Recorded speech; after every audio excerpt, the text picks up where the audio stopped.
जी हाँ, आखिर कौन थे वो जिन्होंने हल्द्वानी में सांप्रदायिक सद्भाव बिगाड़ने की कोशिश की, हिंसा करने की कोशिश की? और बड़ा सवाल जो निकलकर सामने आ रहा है वो ये कि क्या इसमें रोहिंग्याओं का भी कोई कनेक्शन है? आज एक बड़ा और सनसनीखेज खुलासा ऑपरेशन बनभूलपुरा से जुड़ा हम करने जा रहे हैं टीवी 9 भारतवर्ष पर। आपके साथ मैं हूं समीर अब्बास, मेरे साथ सुमित चौधरी भी मौजूद हैं। हल्द्वानी में हिंसा के बाद अब धीरे धीरे हालात सामान्य हो रहे हैं, लेकिन जैसे जैसे मामले की जांच आगे बढ़ रही है, एक के बाद एक कई अहम खुलासे हो रहे हैं। हिंसा के तार रोहिंग्या और अवैध रूप से यहां रह रहे बांग्लादेशियों तक भी जुड़ रहे हैं। जी तार लगातार आगे बढ़ रहे हैं और इसी बुलेटिन में आपको हिंसा से जुड़ी हर अपडेट हम आपको बताएंगे, साथ ही वहां के ताजा हालातों के बारे में भी आपको दिखाएंगे। लेकिन शुरुआत इस वक्त की सबसे बड़ी खबर से।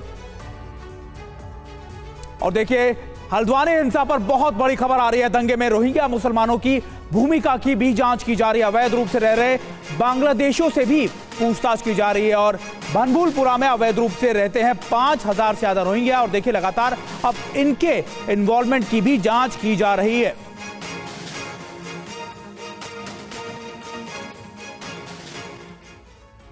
जी हां, अब तक इस पूरे मामले में, इस पूरे केस में 100 से ज्यादा संदिग्ध शिकंजे में लिए जा चुके हैं और हल्द्वानी हिंसा पर एक्सक्लूसिव जानकारी ये रही।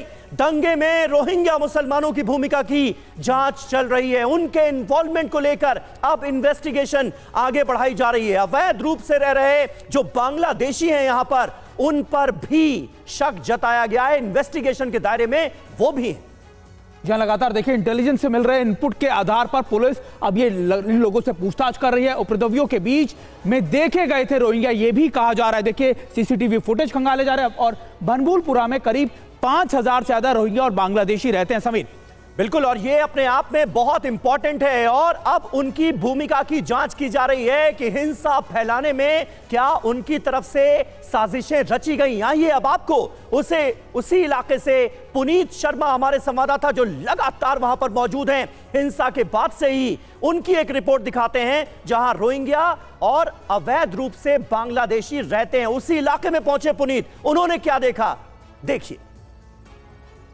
हल्द्वानी हिंसा के मामले में जांच में जुटी पुलिस के सामने एक बड़ा मोड़ आ गया है। पुलिस को अब शक है कि इस हिंसा में रोहिंग्या और अवैध बांग्लादेशियों का भी हाथ हो सकता है। दरअसल ये बनभूलपुरा इलाके में करीब 5000 से ज़्यादा रोहिंग्या मुसलमान और अवैध बांग्लादेशी भी रहते हैं। पुलिस को इनपुट मिले हैं कि बनभूलपुरा के पास में जो रेलवे लाइन है, वहाँ पर जो झोपड़ियाँ बनी हुई हैं, वहाँ से कुछ बांग्लादेशी और रोहिंग्या मुस्लिम्स भी उपद्रव के दौरान यहाँ पर देखे गए थे। और अब इसी चीज़ को लेकर के जो पुलिस की तफ्तीश है वो आगे बढ़ रही है। पुलिस तमाम वीडियोज़ को खंगाल रही है जिससे साफ हो सके कि क्या इस हिंसा में रोहिंग्या मुसलमान और अवैध रूप से जो बांग्लादेशी इस इलाके में रह रहे हैं वो भी शामिल हुए थे। वो लोग बाहर से आकर के इस हिंसा में शामिल हुए और उसके बाद वो वापस चले गए। इसीलिए अब पुलिस ने अपनी छापेमारी को काफी तेज कर दिया है। बनभूलपुरा इलाके में देर रात भी पुलिस ने ताबड़तोड़ छापेमारी की है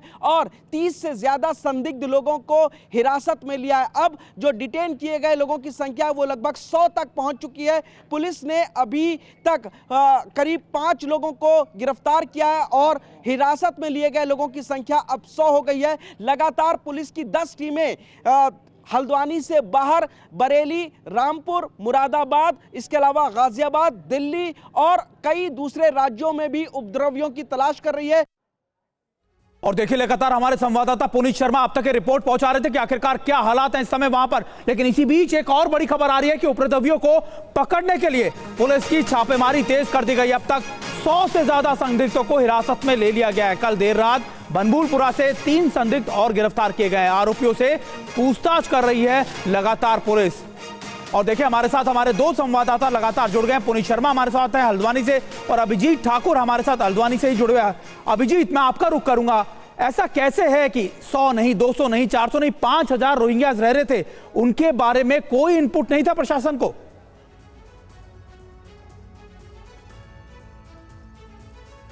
जी बिल्कुल, और काफ़ी समय से ये रोहिंग्या और बांग्लादेशी लोग जो है वो अवैध रूप से इसी इलाके में रहते हैं। जिस जगह पर इस वक्त मैं मौजूद हूँ, आपको बता दूं कि ये रेलवे स्टेशन का इलाका और रेलवे ट्रैक के किनारे वो तमाम इलाके बसे हुए हैं जहां पर वो झुग्गियों में और तंबू बनाकर रहते हैं और अलग अलग इलाकों में रेलवे के किनारे ही। और जो कल हिरासत में लिया गया है, 6 लोगों की कंफर्मेशन अब आ रही है। देर रात भागते हुए पुलिस ने उनको पकड़ा है, वो भी इसी जगह से पकड़े गए थे, यानी रेलवे को ट्रैक को पार करके वो भागने की कोशिश कर रहे थे जब पुलिस की छापेमारी हुई उस वक्त, और वहां से उनको गिरफ्तार किया गया है। लंबे समय से ये लोग यहाँ पर रहते रहे हैं और पूरी तरीके से अवैध कब्जा करके जमीनों पर और वो यहाँ पर रहते रहे।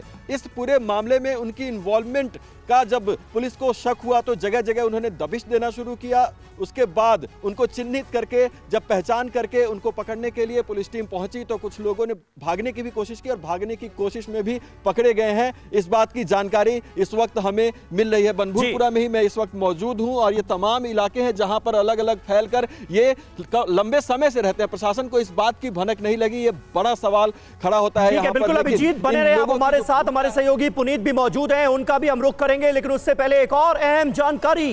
गिरफ्तार आरोपियों को लेकर बड़ी जानकारी सामने आ रही है। आरोपियों में 2 स्थानीय नेता भी शामिल हैं।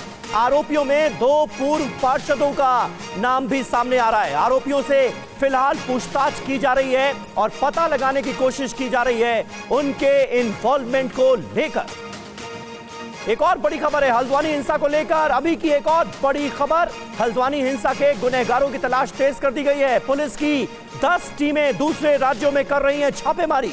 कई उपद्रवी हल्द्वानी छोड़कर दूसरे राज्यों में छिप गए। उपद्रवियों के रिश्तेदारों से भी पूछताछ की जा रही है।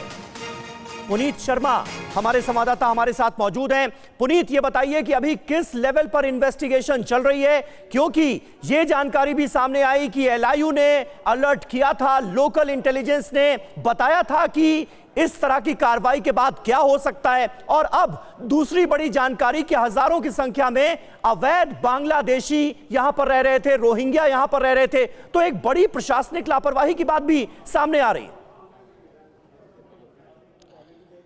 देखिए, जिस वक्त ये 8 फरवरी को हिंसा हुई उसके बाद पुलिस के सामने सबसे बड़ी चुनौती इलाके में लॉ एंड ऑर्डर को मजबूत करना था, बहाल करना था, और इसीलिए 10 कंपनी पैरामिलिट्री फोर्सेस को लगाया गया और इसके अलावा 4 कंपनी पैरामिलिट्री फोर्सेस को बाहर से भी बुलाया गया। वो इसलिए ताकि जो उपद्रवी अभी भी बनभूरपुरा इलाके में गलियों में घरों में छुप कर बैठे हैं, जिनके पास पेट्रोल बम, हथियार या पत्थर हैं, उन सभी आरोपियों को गिरफ्तार किया जा सके। सुरक्षित नहीं है, पहले की तरह हमला ना हो, इसीलिए ये 4 कंपनी पैरामिलिट्री फोर्सेस केंद्र सरकार से मांगी गई है। इसके अलावा जो अगर बात करें बांग्लादेशियों की जो अवैध रूप से यहां पर रह रहे हैं या फिर रोहिंग्या मुसलमानों की, तो अभी पुलिस के सूत्र यही बता रहे हैं कि जिस दिन ये हिंसा हुई उस दिन ये लोग भी यहां पर देखे गए थे। जो पास में रेलवे लाइन है वहां पर झोपड़ी बनाकर ये लोग अवैध तरीके से रह रहे हैं और उसके बाद ये लोग हिंसा में आए और उसके बाद यहां से चले गए। ऐसे लाइन पर अब पुलिस की इन्वेस्टिगेशन आज ठीक है, बहुत बहुत शुक्रिया आप दोनों का हमारे साथ जुड़ने के लिए।